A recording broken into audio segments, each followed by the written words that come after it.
Hello students, I am Nila Pandey. Welcome you all back in this class. So students, today we are going to cover two and last topics of this molecular basis of inheritance. First we will study about Human Genome Project and then we will study about the DNA fingerprinting. Human Genome Project जो है ये project था that was launched in 1990. 1990 के अंदर इस project को launch किया गया। इस प्रोजेक्ट का मेन गोल क्या था? अभी तक देखो हम ये पढ़ चुके हैं कि जो डीएनए होता है वो क्या करता है, हमारा आरएनए के अंदर कन्वर्ट होता है, राइट। और फिर आरएनए से हमारे प्रोटीन्स बनते हैं, पॉलीपेप्टाइड की चेन फॉर्म होती है। तो जब डीएनए के बारे में क्या हुआ पता लगाया गया और ये पता चला कि डीएनए से आरएनए बनता है, तो उसके बाद काफी सारे क्वेरीज आने लगी माइंड में या काफी सारे क्वेश्चंस अराइज होने स्टार्ट हुए कि हम ह्यूमन बींग्स के अंदर कौन कौन से जीन्स प्रेजेंट होंगे, कौन सा जीन जो है वो किस तरीके की जो सीक्वेंस होगी उसको कोड करेगा, क्या चीज फॉर्म करेगा। तो इन सब क्वेश्चंस के आंसर्स के लिए हमने क्या डिसाइड किया, जो साइंटिस्ट थे उन्होंने डिसाइड किया कि हम क्या करेंगे, ह्यूमन जीनोम्स को फाइंड आउट करेंगे और हम फाइंड आउट करेंगे कि भाई कितने जो जीन्स हैं हमारे वो कोड करते हैं किसी भी पर्टिकुलर अमीनो एसिड या प्रोटीन के लिए, और कौन से जो नॉन कोडिंग सीक्वेंसेस होती हैं उनको फाइंड आउट करेंगे। तो इस एम को, इसके गोल्स को भी हम स्टडी करेंगे वैसे। तो इस चीज के लिए 1990 के अंदर एक प्रोजेक्ट लॉन्च हुआ, that was the human genome project. ये कंप्लीट कब हुआ? ये कंप्लीट हुआ 2003 के अंदर। कब कंप्लीट हुआ? 2003 में कंप्लीट हुआ। अब इस प्रोजेक्ट को हमने क्या कहा, मेगा प्रोजेक्ट भी कहते हैं इसे। ये क्या है, एक बहुत ही मेगा प्रोजेक्ट था, बहुत बड़ा प्रोजेक्ट था ये, क्योंकि हमने क्या डिसाइड किया, यानी कि जो साइंटिस्ट थे उन्होंने डिसाइड किया था कि ह्यूमन जीनोम जिसमें कि 10 × 10 की पावर 9 बेस पेयर्स प्रेजेंट है, हम इन सारे के सारे बेस पेयर्स को क्या करेंगे, फाइंड आउट करेंगे। ठीक है, कि हमारा जो जीनोम है उसके अंदर जितने भी बेस पेयर्स होंगे, दैट इज 3 × 10 की पावर 9 बेस पेयर्स प्रेजेंट है, इन सबको फाइंड आउट करना, जिसमें एस्टिमेट कॉस्ट क्या लगाया गया कि भाई जब प्रोजेक्ट स्टार्ट किया, देखो माइंड में ये तो रहता है कि कितना खर्चा लगेगा एस्टिमेटली, तो ये उन्होंने अंदाजा लगाया था कि $, में एक बेस पेयर के लिए $3 का खर्चा आएगा। तो आप इसका जो एक्सपेंडिचर है जो कि उन्होंने बिगिनिंग में लेट किया था उसी को क्या कर सकते हो, गैस कर सकते हो कि कितना कॉस्टली होने वाला था ये प्रोजेक्ट इनका। प्लस में उन्होंने क्या कहा कि देखो इतनी मेहनत करके जब हम सीक्वेंस पता लगाएंगे, है ना, तो उस सीक्वेंस को या जो डाटा मिलेगा उस डाटा को हमें स्टोर करके भी रखना है। अगर आप उसको स्टोर करते हो तो इसके स्टोरेज के लिए आपको बहुत ज्यादा स्पेस की रिक्वायरमेंट है। लेट्स से इसका एक एग्जांपल देते हुए उन्होंने हम क्या कह सकते हैं कि लेट्स से हमारे पास बुक है एक, ठीक है, एक बुक के अंदर कितने पेजेस होंगे हमारे, तो इसके अंदर लेट्स से कि 1000 पेजेस हैं। How many pages are there? There are 1000 pages. और इसमें जो एक सिंगल पेज है इसके ऊपर कितने लेटर्स आ रहे हैं, तो इसके ऊपर आ रहे हैं 1000 लेटर्स। एक बुक के अंदर 1000 पेज है और इसके ऊपर 1000 लेटर्स है। इस तरीके की अगर हम बुक्स बनाएंगे ना इस डाटा को स्टोर करके रखने के लिए, then we will need 3300 such books to store the data that we are going to get. कि इस डाटा को जो कि इनको मिलने वाला था एज ए रिजल्ट, अगर आप उसको इमेजिनेशन के तौर पे लेंगे तो आपको इस तरीके की 3300 बुक्स की रिक्वायरमेंट होगी, सो दैट आप उस डाटा को क्या करो, स्टोर करके रख सको। तो इन्होंने कौन कौन से गोल्स रखे जब इन्होंने क्या किया, इस प्रोजेक्ट को स्टार्ट किया कि हम क्या क्या चीजें करने वाले हैं। So what were the goals of this human genome project? Let's study the goals. जो गोल्स थे इसमें फर्स्ट गोल तो ये था कि हम कम से कम 20 to 25 जो थाउजेंड्स जो जीन्स हैं उनके बारे में पता लगाएं, जो कि क्या कर रहे हैं हमारे डीएनए के अंदर प्रेजेंट होकर और कोडिंग कर रहे हैं वो किसी भी पर्टिकुलर अमीनो एसिड के लिए। फिर उसके बाद जो सेकंड गोल था वो क्या था कि 3 बिलियन जो हमारे डीएनए में केमिकल बेस पेयर्स, जो केमिकल बेस पेयर्स प्रेजेंट हैं अप्रोक्सीमेटली 3 बिलियन, उनकी सीक्वेंस को पता करना कि वो किस सीक्वेंस में अरेंज होंगे, पहले कौन सा बेस पेयर आएगा, देन कौन सा आएगा, फिर उसके बाद कौन सा आएगा और नेक्स्ट कौन सा आएगा, इन सबको पता लगाना। एज वेल एज डील करना विद दी इथिकल और जो लीगल इश्यूज होते हैं, मोरल इश्यूज होते हैं that are associated with this project, उन सबके साथ डील करना। नए नए टूल्स को फॉर्म करना, जो कि क्या करेंगे फ्यूचर में हेल्प करेंगे इस टेक्नोलॉजी के अंदर। और इसके अलावा जो काफी सारे इनके मेन एम्स थे उनमें ये भी था कि देखो जो हमारे जेनेटिक डिसऑर्डर्स होते हैं वो क्या होंगे, हमारे डीएनए के अंदर चेंजेस आने की वजह से होंगे, है ना। तो उन सीक्वेंसेस को हम रीड कर सकें प्रॉपरली, सो दैट जो भी कोई डिसऑर्डर है that is related with the genes, उनको हम क्या करके इजीली डायग्नोज करके उनको क्या करें प्रिवेंट कर सकें। और इसके साथ साथ क्या होगा कि हम काफी सारी ऐसे डिजीज से ह्यूमन बींग्स को बचा सकेंगे जो कि क्या होंगी इन डीएनए के सीक्वेंस में चेंजेस आने की वजह से होती है।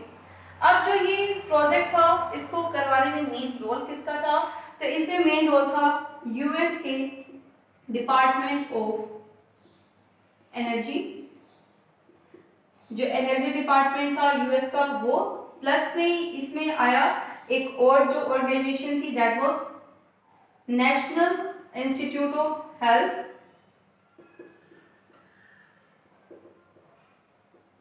ये दोनों क्या थे इसमें मेजर पार्टनर्स थे, ठीक है।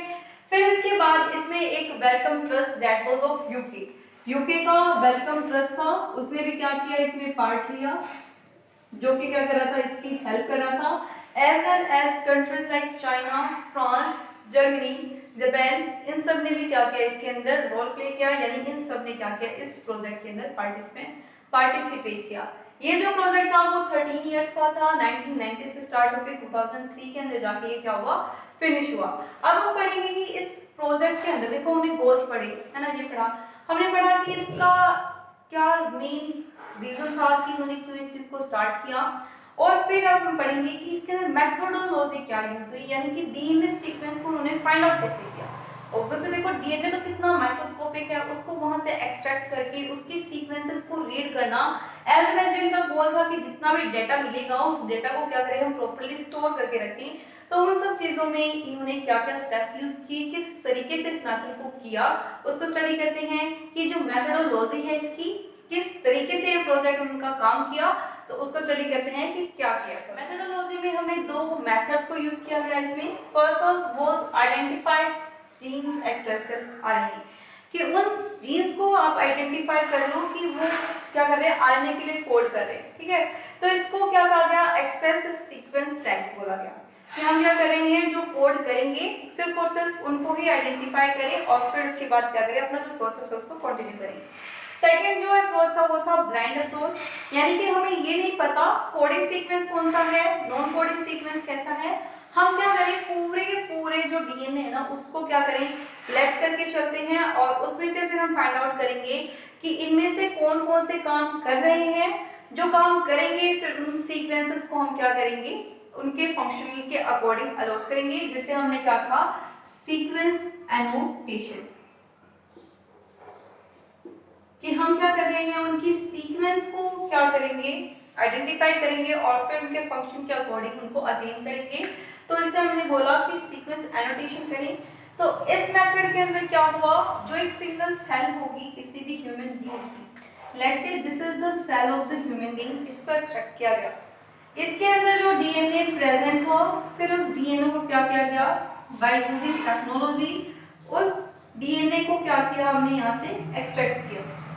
आफ्टर दैट अब हमने क्या किया इस कंप्लीट डीएनए के सीक्वेंस को, देखो जब हमने क्या कहा था हमने पढ़ा था कि रेप्लिकेशन की प्रोसेस हो रही है, या हम बात कर रहे थे जब ट्रांसक्रिप्शन की भी तो हमने कहा था कंप्लीट जो डीएनए है as because it is very long, पूरा पूरा डीएनए हम एक बारे में कोड नहीं करते, जो सेल है वो पूरा का पूरा नहीं कोड करती। In the same way in DNA को क्या किया गया डिफरेंट डिफरेंट फ्रेगमेंट्स के अंदर तोड़ दिया गया, यानी कि एक लॉन्ग डीएनए से फिर छोटे छोटे उसके जो फ्रेगमेंट्स थे उनको क्या किया गया फॉर्म किया गया, राइट। अब ये जो हमें मिले सीक्वेंसेस डीएनए के, इनको क्या किया गया इनके क्लोन्स बनाए गए, क्या किया गया इनका क्लोन फॉर्म किया हमने। क्लोनिंग का मतलब क्या होता है, क्लोन क्या होता है जो कि सिमिलर हो दैट ऑफ द पेरेंट, यानी इसी के जैसे बहुत से हमें सीक्वेंसेस ऑफ फॉर्म करनी थी। तो क्लोनिंग के लिए क्या किया गया, एक जो डीएनए का मॉलिक्यूल था इसको किसी होस्ट के अंदर क्या किया गया डाला गया, जो होस्ट पे इट कैन बी बैक्टीरियम और यीस्ट, यानी कि जो यीस्ट है और जो बैक्टीरिया है जो कि एक होस्ट के तरीके से एक्ट कर रहा था, उसके अंदर हमने क्या किया, जो हमारा डीएनए का सीक्वेंस है उसको हमने क्या किया, डाल दिया बाय यूजिंग सम वेक्टर्स, कुछ एक वेक्टर्स का इस्तेमाल करके। ठीक है, वेक्टर क्या होंगे, ये वो एजेंट्स होते हैं जो कि डीएनए को लेके जाएंगे यहाँ से इसके अंदर, होस्ट के अंदर। जिस तरीके से आपको कहीं ट्रैवल करना है तो आप क्या करोगे, गाड़ी लोगे, या फिर आप बाइसिकल से जा रहे हो तो वो क्या है, आपका वेक्टर है जिसकी हेल्प से आप वहां पहुंच रहे हो। तो इन द सेम वे ये वेक्टर्स होंगे। इसमें इन्होंने यूज किया bacterial artificial chromosome and YAC को। वाई से येस्ट आर्टिफिशियल क्रोमोसोम, बी से बैक्टीरियल आर्टिफिशियल क्रोमोसोम, इनको इन्होंने एज अ वेक्टर यूज किया सो दैट ये इसके डीएनए को ट्रांसफर कर सकें किसके अंदर, बैक्टीरिया या फिर यीस्ट जो कि होस्ट का काम कर रहा है। इसके अंदर डालने के बाद क्या हुआ, जो एक सिंगल था वो क्या हो गया, क्लोन हो चुका है, उसके काफी सारे सीक्वेंसेस क्या हैं यहाँ पे बनेंगे। आफ्टर दैट इन्होंने क्या किया, इनके सीक्वेंसेस को रीड किया। अब देखो हर एक काम जो यहाँ पे हुआ रीडिंग वाला या उनके सीक्वेंस को अलॉट करना, तो ये जो काम था वो मैन्युअली पॉसिबल नहीं था। तो इसके लिए फिर उन्होंने क्या किया, काफी सारे ऐसे प्रोग्राम्स बनाए जो कि इन सीक्वेंसेस को रीड कर सकें। ठीक है, तो उसके लिए काफी सारे प्रोग्राम्स को बनाया गया सो दैट वो इन सीक्वेंसेस को रीड करें और इनके फंक्शंस के अकॉर्डिंग क्या किया, फिर इनके जो क्रोमोसोम होंगे उनको हमने अलॉट किया। तो इस तरीके से जो ये प्रोजेक्ट था वो क्या हुआ, फिनिश हुआ इन दी 2003। जो हमारा 2003 का ईयर था उसके अंदर क्या हुआ, ये जो प्रोजेक्ट था वो खत्म हुआ। लेकिन जो हमारा क्रोमोसोम नंबर 1 है उसकी जो सीक्वेंसेस थी ना, उसकी जो सीक्वेंसिंग थी वो फिनिश हुई कब, मई 2006 में। कब फिनिश हुई है, मई 2006 के अंदर। ये हमारा लास्ट क्रोमोसोम था जो हमारे टोटल क्रोमोसोम्स हैं उनमें से, जिसकी सीक्वेंसिंग कब खत्म हुई, 2006 के अंदर। तो ये जो प्रोजेक्ट था ये कंप्लीट हुआ, फिर मतलब एक तरीके से देखें तो 2006 में जाकर के खत्म है, बट ओवरऑल जो काम था ये इसका 2003 के अंदर ही फिनिश हो गया था। अब हम पढ़ेंगे कि इस जो प्रोजेक्ट था ये हमारा, इसके साइलेंट फीचर्स क्या क्या थे। सो लेट्स स्टडी कि what are the silent features of this human genome project. Silent features of this human genome project. First है कि कितने जो बेस पेयर्स थे, जो कि हमें जो कितने बेसेस जो थे वो साइंटिस्ट ने फाइंड आउट किए। So they find out 3164.7 million nucleotide bases. जब ये प्रोजेक्ट एंड हुआ तो उसके बाद उन्होंने इतने जो बेस थे वो क्या किए थे, फाइंड आउट किए थे। एवरेज जो जीन था वो कितना हो सकता है, मतलब कि एक एवरेज निकाला गया, हम किसी में कम भी हो सकते थे किसी में ज्यादा भी हो सकते थे। तो एवरेज निकाला गया कि कितने जीन्स प्रेजेंट होंगे, तो वो क्या है 3000 बेस, कि एक जो जीन होगा उसका एवरेज होगा कि उसके अंदर 3000 बेसिस जो होंगे वो प्रेजेंट रहेंगे। बट इसमें एक एक्सेप्शन था, that is of dystrophin. Dystrophin के अंदर टोटल कितने बेस थे, तो 2.4 मिलियन बेस पाए गए। एवरेज निकाला कि एवरेज तो 3000 ही रहेगा, बट एक एक्सेप्शन मिला, दैट इज द डिस्ट्रोफिन, जिसमें 2.4 मिलियन बेस जो थे वो प्रेजेंट थे। टोटल नंबर ऑफ जो जीन्स थे वो क्या थे, 30,000 मिले, जो कि एक एस्टिमेशन था उससे क्या थे, कम थे, जो कि एस्टिमेट लगाया गया था कि 80 to 1,20,000 जो होंगे वो मिलेंगे। फिर उसके बाद जितने भी हम ह्यूमन बींग्स हैं, ठीक है, हम सभी का 99.9% जो डीएनए ना वो मैच करता है। ठीक है, यानी कि हम सबकी बॉडी के अंदर 99.9% जो न्यूक्लियोटाइड है वो क्या है, सेम है, एज इट इज है। सिर्फ हम डिफर कर रहे हैं किससे, 0.1% से। हम सिर्फ एक 0.1% से ही क्या कर रहे हैं, डिफर कर रहे हैं एक दूसरे से। अदरवाइज हम सबके जो न्यूक्लियोटाइड है वो क्या है, सेम है। फिर जो हमारा जितना भी जो न्यूक्लियोटाइड है जीन्स मिले, ठीक है, इन सब में से लेस देन 2% जो है वही कोड करते हैं प्रोटीन्स के लिए किसी भी ह्यूमन बीइंग के अंदर। जितने भी ह्यूमन बीइंग्स हैं उनकी बॉडी में जितना भी जो जीन है उसमें से सिर्फ 2%, उससे भी कम, ठीक है, 2% से भी कम जो होंगे वो क्या करेंगे, प्रोटीन्स के लिए कोड करेंगे, यानी कि प्रोटीन को सिंथेसाइज करने में हेल्प करेगा। क्रोमोसोम नंबर 1 जो है इसके अंदर क्या होंगे, लार्जेस्ट है, ये हमारा लार्जेस्ट क्रोमोसोम है। जैसा कि हमने अभी पढ़ा भी ना कि जो क्रोमोसोम 1 था वो क्या हुआ, 2006 में उसकी सीक्वेंसिंग जो थी वो कंप्लीट हुई थी। तो इसके अंदर टोटल जीन्स कितने थे, 2968 जीन्स। इसके अंदर टोटल इतने जीन्स जो थे वो प्रेजेंट थी। और जो क्रोमोसोम नंबर वाला हमारा वाई वाला है, इसके अंदर क्या होगी, स्मॉलेस्ट होगा और इसमें सिर्फ 231 जीन्स ही प्रेजेंट है। तो लार्जेस्ट कौन सा होगा, क्रोमोसोम नंबर 1 जिसमें 2968 जीन्स हैं। छोटा कौन सा है सबसे, वाई वाला जिसमें सिर्फ और सिर्फ 231 जीन्स के हैं प्रेजेंट है। फिर इन्होंने फाइंड आउट किया कि इसमें क्या है, 1.4 मिलियन ऐसी लोकेशन थी जहां पे एक सिंगल न्यूक्लियोटाइड का क्या था, डिफरेंस था। ठीक है, सिंगल न्यूक्लियोटाइड क्या कर रहा था, वहां पे डिफरेंस थी। तो ऐसी 1.4 मिलियन लोकेशंस थी और इस तरीके की लोकेशंस पे उन्होंने नाम दिया सिंगल न्यूक्लियोटाइड पॉलीमॉर्फिज्म। कि एक सिंगल न्यूक्लियोटाइड की वजह से क्या आ रहा है, वहां पे डिफरेंस आ रहा है। तो ये जो सीक्वेंसेस होती हैं ये क्या करती हैं, हेल्प करती हैं कि फाइंड आउट करें हम लोग कि किसी भी एक सिंगल जीन के अंदर अगर चेंज आ रहा है, उसकी वजह से कोई जेनेटिक डिसऑर्डर हो रही है, तो उसको फाइंड आउट करने में क्या करता है, हमारी हेल्प करता है। अब देखो हमने क्या कहा था कि लेस देन 2% जो है हमारे जितने जीन्स हैं वही कोड कर रहे हैं प्रोटीन्स के। तो जो उसके अलावा जो बच गए वो क्या थे, तो वो सब क्या थे, रिपीटेड सीक्वेंसेस प्रेजेंट थी। ठीक है, वो क्या थे, रिपीटेड सीक्वेंसेस थी जिसके अंदर क्या होगा, सेम सीक्वेंस फिर से रिपीट हो रही है, सेम सीक्वेंस फिर से रिपीट हो रही है, बट इनका कुछ पर्टिकुलर डायरेक्शन या ओरिएंटेशन नहीं था कि इसी सीक्वेंस में ही हर बार रिपीट होगा। वो आगे पीछे हो सकता है बट वो सेम सीक्वेंस ही क्या हो रही है, बार बार रिपीट कर रही है।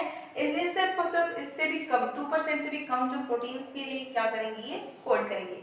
अब अगर हम बात करें इसकी एप्लीकेशन की, तो इसका एप्लीकेशन कहाँ पॉसिबल था, क्योंकि हमने जो ह्यूमन जीनोम है इसको रीड किया, तो हम इसके हेल्प से पता लगा सकते हैं कि कोई भी जो जेनेटिक डिसऑर्डर है वो किस डीएनए के अंदर या डीएनए के कौन से सीक्वेंस में कहाँ क्या चीज आया जिसकी वजह से वो क्या हुई, अकर की। जैसे हमने पढ़ा था कि क्राइडो-चैक जो सिंड्रोम है वो क्रोमोसोम नंबर 5 के शॉर्ट आर्म के अंदर चेंज आने की वजह से अकर हुआ। अब अगर हमें उस क्रोमोसोम के बारे में पता ही नहीं होता तो क्या हम पता लगा पाते कि वो कौन से डीएनए या कौन सी जो क्रोमोसोम है उसके अंदर चेंज आने की वजह से हुआ, नहीं। एज वेल एज ये क्या करेगा, हमें जो पास्ट हिस्ट्री होगी किसी भी जेनेटिक डिसऑर्डर की उसको स्टडी करने में हेल्प करेगा। और हम इसका क्या यूज कर सकते हैं, to find out the criminals, और जो पेरेंट्स होंगे किसी भी जो लॉस्ट चाइल्ड है उसका अगर लेफ्ट से पेरेंट को फाइंड आउट करना है तो उसमें भी हेल्प करेंगे। यानी कि हम इसमें पढ़ेंगे डीएनए फिंगरप्रिंटिंग के बारे में, जो एक टेक्निक है जो कि बहुत ज्यादा क्या है, इंपॉर्टेंट है, उसके बारे में पढ़ेंगे। आपने सुना भी होगा जो क्राइम शोज देखते हो उसमें वो कहते हैं ना कि हमने डीएनए फिंगरप्रिंटिंग कराते हैं, तो उससे पता लग जाएगा कि भाई कौन कल्प्रिट था या फिर इसका फादर कौन था, ये हमें पता लग जाएगा। तो वो किस तरीके से पता लगाते हैं तो उसको हम क्या करेंगे, अब स्टडी करेंगे। हमने क्या कहा था कि इतना तो वो सेम ही है, सिर्फ ये जो है ना ये डिफर कर रहा होगा। तो जो जितने ज्यादा क्लोज रिलेटिव्स होते हैं ना, जितने ज्यादा क्लोज होंगे यानी कि जो पेरेंट्स हैं और उनका जो चाइल्ड होगा उनके जो डीएनए होंगे वो उतने ही ज्यादा क्या करते हैं, मैच करते हैं। तो उसकी हेल्प से हम ये फाइंड आउट करेंगे कि कौन उसका पेरेंट था, या फिर अगर किसी क्राइम सीन से हमें उसका हेयर मिल रहा है, स्किन के पार्ट्स मिल रहे हैं, तो उससे भी हम क्या कर सकते हैं, उसके डीएनए को फाइंड आउट करके और पता लगा सकते हैं। लेट्स से अगर आपके पास सैंपल्स प्रेजेंट हैं जो आपके सस्पेक्ट है उनसे, तो उनकी हेल्प से भी हम फाइंड आउट कर सकते हैं कि वो जो हेयर है या जो स्किन का पार्ट है वो इन 4 बंदों में से, लेट्स से 4 हमारे सस्पेक्ट थे, उनमें से कौन से का वो था। तो इसमें भी ये क्या कर रहा है, काफी ज्यादा इंपॉर्टेंट रोल प्ले करेगा। सो स्टूडेंट्स आज क्लास में हम यहीं तक करेंगे। ये जो टॉपिक है ना आपका डीएनए फिंगरप्रिंटिंग वाला, इसके अंदर काफी सारी टर्म्स आएंगी, ठीक है। तो ये जो टर्म्स है आपके जो फर्दर टॉपिक्स आने वाले हैं जिसमें हम बायोटेक्नोलॉजी पढ़ेंगे वहाँ आएंगे। So it's very important to understand those topics and then you will be able to understand the topic that is DNA fingerprinting. तो हम इसको उस टॉपिक को करने के बाद करेंगे उस क्लास के अंदर जब हम वो चैप्टर स्टार्ट करेंगे। तो ये जो चैप्टर है इसको यहीं पे फिनिश कर रहे हैं। ये जो टॉपिक रह गया डीएनए फिंगरप्रिंटिंग का, इसको हम जो फर्दर हम क्लास करेंगे ना, जब हम बायोटेक्नोलॉजी को स्टडी करेंगे तो उसके अंदर कवर अप करेंगे। तो हम मिलेंगे नेक्स्ट क्लास के अंदर, तब तक के लिए बाय। और आपको पढ़ना है इस चैप्टर को अच्छे से पढ़ना, ठीक है। तो और अगर कोई भी प्रॉब्लम आती है तो आप कमेंट सेक्शन के अंदर अपनी जो क्वेरीज है उसको ले सकते हैं। तब तक के लिए बाय। और अगर आपको ये क्लास पसंद आई हो तो इस वीडियो को लाइक करना, शेयर करना, सब्सक्राइब करना इस चैनल को।